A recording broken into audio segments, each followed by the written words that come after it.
I have been a huge fan of the Pokémon series ever since the original Red, Blue, and Yellow came out in the 90s. Despite this, I never really took the time to play many of the different Pokémon spin-offs. So, while I did dabble with the first Pokémon Mystery Dungeon on the Game Boy Advance, I got bored and put it down relatively quickly, and I haven't tried another game in the spin-off series since.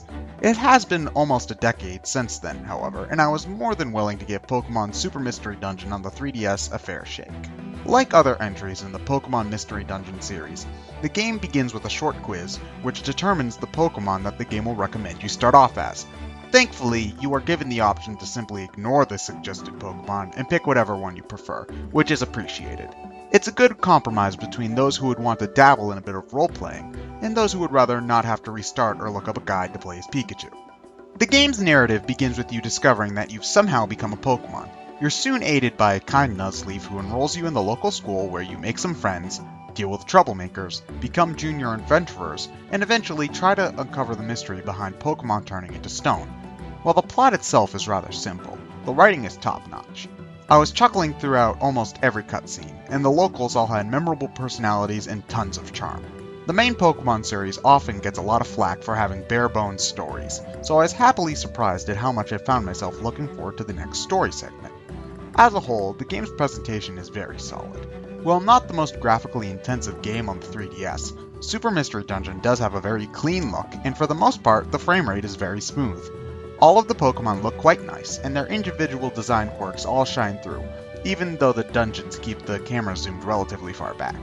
The music is good too, with every track fitting the mood very well.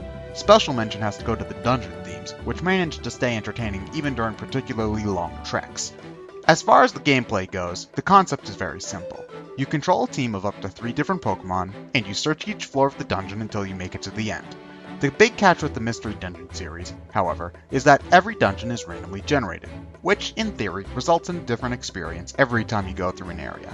Although the idea is sound in concept, I'm not a fan of randomized dungeon design as a general rule.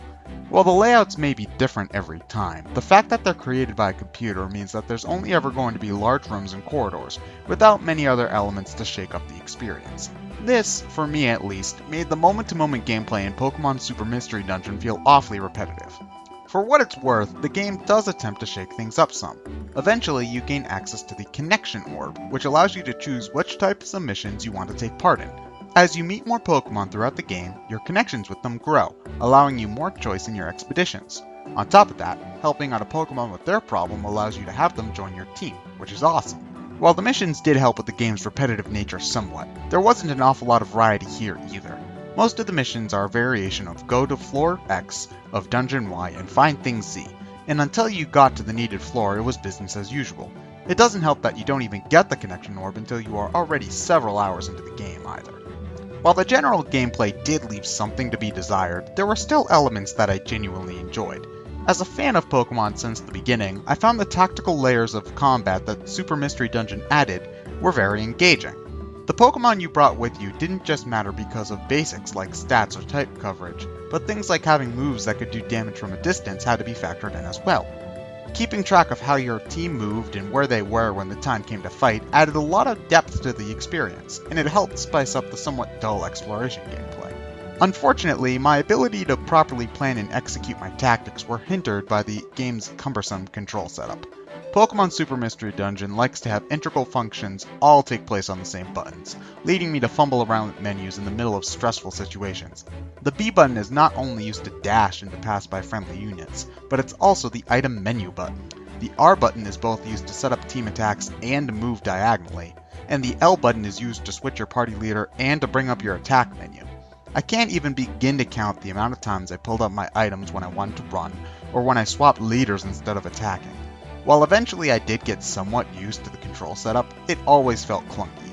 It didn't help that certain missions are pretty difficult, and it's not fun to have such an unintuitive control scheme mess up your strategy and make a heated situation even worse.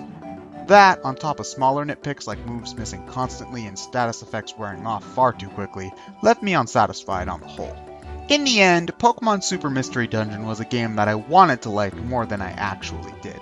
The game looks and sounds great, and the dialogue had me laughing out loud plenty of times. There were facets of the gameplay that had me interested, but the repetitive nature of it all combined with the clunky control left me feeling meh about the whole experience. Unless you're already a fan of the Mystery Dungeon formula, I'd recommend skipping this one. Thanks for watching, and stay tuned to GameXplain for more on Pokemon and other things gaming.